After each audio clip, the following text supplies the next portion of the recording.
presentation mas- presentation mastery. It will be a 4 to 6 minute speech. The title is Finally.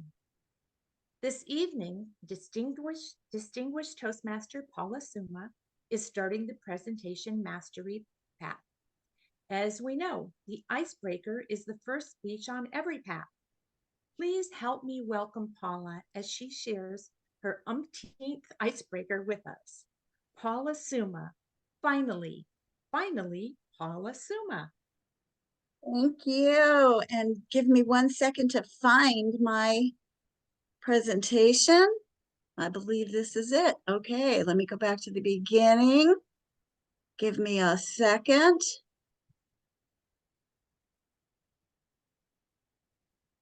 All right. Good evening, everyone.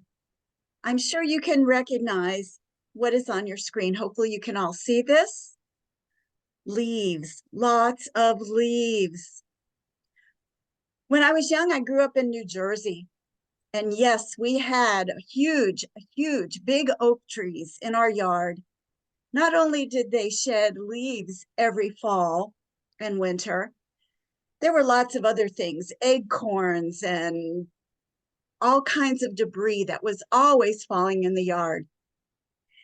And we had 3 children in our family. And yes, my dad made us all rake the leaves. And we never had a leaf blower. We always had to rake them with these big rakes, put them in a bucket or basket, and then we'd ultimately dump them on the ground and jump in the pile of leaves and play in them. And we had so much fun as a child. But then as I got older and owned my own home, we again had huge oak trees, 2 of them on our property. So I had my kids get out there and rake the leaves. They didn't mind it at all. They did the same thing, pile all those leaves up in a big giant pile and jump in those leaves and have a great time. It was fun for all of us until someone had to go and re-rake all of the leaves that were all over the yard. When I moved to Florida, I thought, they don't have winter or fall in the Florida like they had up in New Jersey. So I didn't have to worry about raking leaves. Well, I was wrong. We have, for those of you who don't live in Florida or have never visited Florida, we actually do have winter. Right, Francine? We get leaves on the ground. We certainly do. Now, we don't get as many. And no, they don't turn that pretty yellow and orange like they do up north. They just simply turn brown, crunchy, sticky, no offense, but ugly, brown leaves all over the yard. In Florida, we had, again, 2 oak trees on our property. My neighbor had another one, but they were different. They were called scrub oaks. So not only did they have leaves that shed every winter, they had smaller acorns and the leaves were smaller. So they spread even more. And because they were smaller, they were lightweight and they flew everywhere. You didn't just have leaves under the tree, you had leaves all over the driveway, up the sidewalk, through the walkway to your front door, up against the wall, up against the door of your house. My neighbor had trees that also flew along the side and in the back.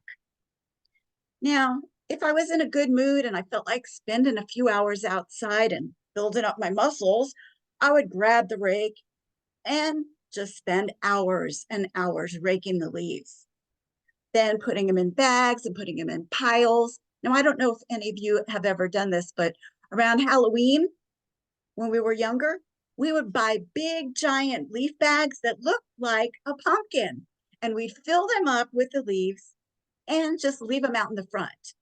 And it looked like we had big pumpkins out in front of our yards.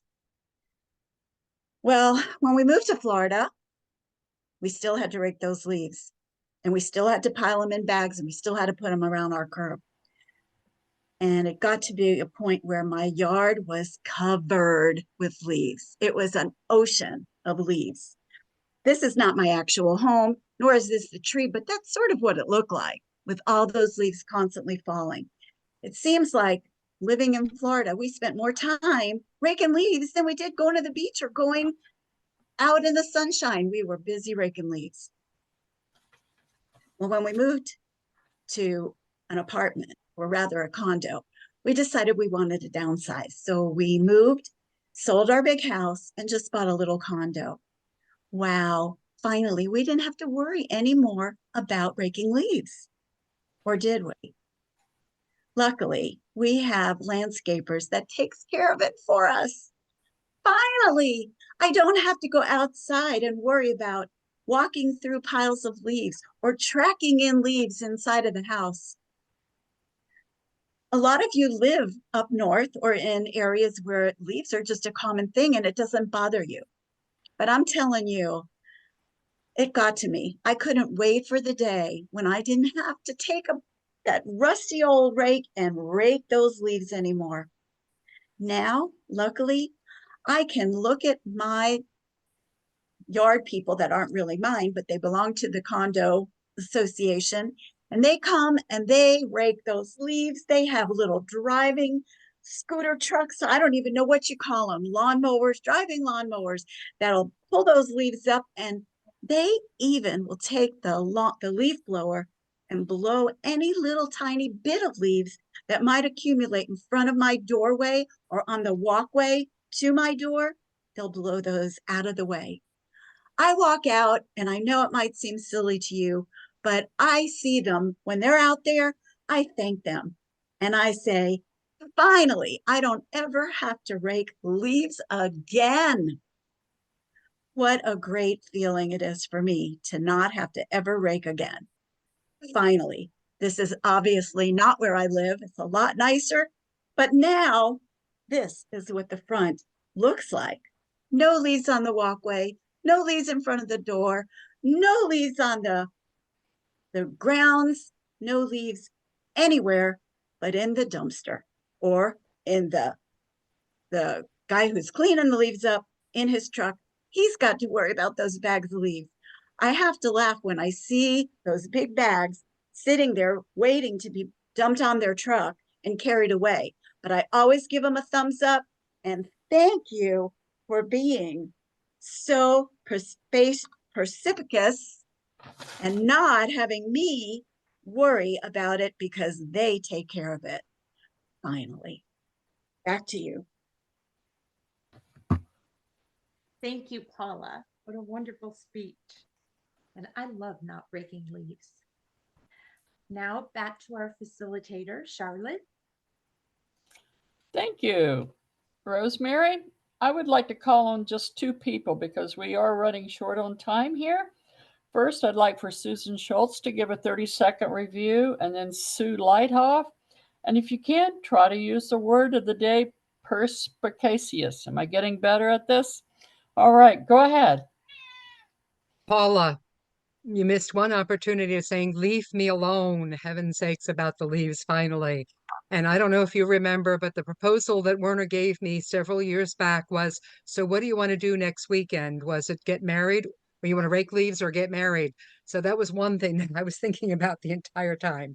I love your enthusiasm. Your gestures are a little bit off screen because you are so close. Great speech.